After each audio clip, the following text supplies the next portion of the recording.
আসসালামু আলাইকুম এভরিওয়ান, কি অবস্থা, কেমন আছেন আপনারা সবাই? আশা করি সবাই অনেক বেশি ভালো আছেন। আলহামদুলিল্লাহ আমিও ভালো আছি। চলে আসলাম আপনাদের সাথে নতুন একটি ভিডিও নিয়ে। তো নতুন সংসার টোনাটনি, নতুন সংসারের পার্ট 1 তো আপনারা দেখছেন। এখন চলে আসলাম পার্ট 2 নিয়ে। আসলে এখন পর্যন্ত অনেক গ্যাঞ্জামের মধ্যে দিয়ে আমি যাচ্ছি। রোজার আগে এটা আমার হয়তো শেষ ব্লগ হবে।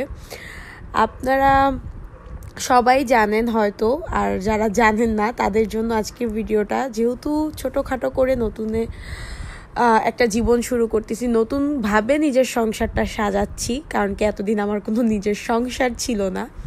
সংসার জীবন কি জিনিস সেটা আমি কখনো বুঝি নাই। সো টুকিটাকি একটা সংসারে যা যা লাগে, কি কি কেনাকাটা সব কিছুই আমি কম বেশি করছি।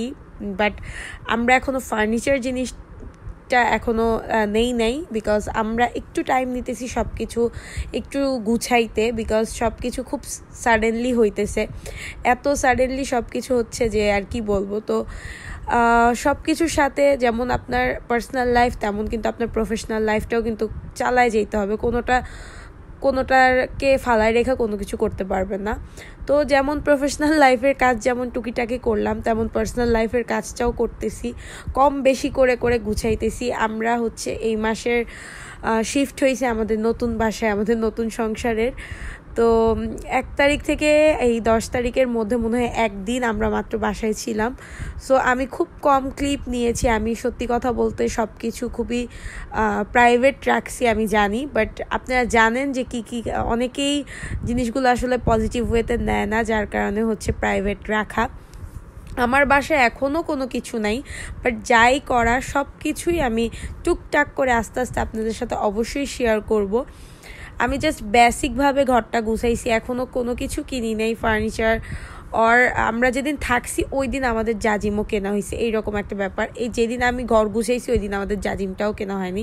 মানে আমি একা যেহেতু আপনাদের ভাইয়ের অফিস, সব মিলে আসলে আমি একা সম্পূর্ণভাবে গুছাইতে পারিনি সব কিছু। সো আপনাদের যদি কোনো কিছুর ইনফরমেশন লাগে, কোনটা কোথা থেকে নিয়েছি বা ঘর সাজানোর ডিটেলসটা, আপনারা আমাকে একটু কমেন্ট বক্সে জানাবেন, আমি অবশ্যই সব কিছু রিপ্লাই করব। আমি এখনও অনেক কিছু অ্যাড করছি যেগুলোর ভিডিও নেই নাই, অ্যান্ড আমি সব কিছু ডিটেলসের ভিডিও নেই বিকজ আমি নেক্সট মান্থেই আবার উপরের ফ্লোরে শিফট হব, যার কারণে আমি ওইভাবে কোনো ফার্নিচারও নেই জাস্ট বেসিক যেই জিনিসগুলো লাগে, মানে আমার লাগবেই ওই জিনিসগুলোই আমি আমার বাসায় আর কি আপাতত রাখছি। সব কিছু জাস্ট মানে কম বেশি করে রাখছি, একদমই কিছু বেসিক জিনিস দিয়ে আর কি উঠছি। তারপর গিয়ে আমরা ওই দিন একদিন মনে হয় আমরা আবার একটু মানে দুপুরের লাঞ্চ করছি। আমি রান্নাও করছি বাসায় মাত্র এই পর্যন্ত একদিন রোজা থেকে, আর কন্টিনিউয়াসলি বাসায় থাকবো, আর কন্টিনিউয়াসলি ইনশাল্লাহ ভিডিও আপলোড করব। আর বললাম না, personal life and professional life কখনো মিক্সড করা যায় না। সো প্রফেশনাল লাইফের কাজগুলোও কিন্তু আমার করতে হচ্ছে। সেগুলো আমার পেজে raya.com যারা জানেন তারা তো জানেন, যারা জানেন না তাদেরকে বলে দিলাম আর কি। অ্যান্ড দেন ওই যে একবেলা যে বললাম রান্না করেছি, ওইটারই জাস্ট একটু ভিডিও আপনাদের সাথে শেয়ার করলাম। আশা করি ভিডিওটা ভালো লাগছে, আর সবাই আমাদের জন্য দোয়া করবেন। একদম ইন্টারেস্টিং কিছু ব্লগ নিয়ে খুব সুন আপনাদের সাথে ইনশাআল্লাহ হাজির হব। আল্লাহ হাফেজ।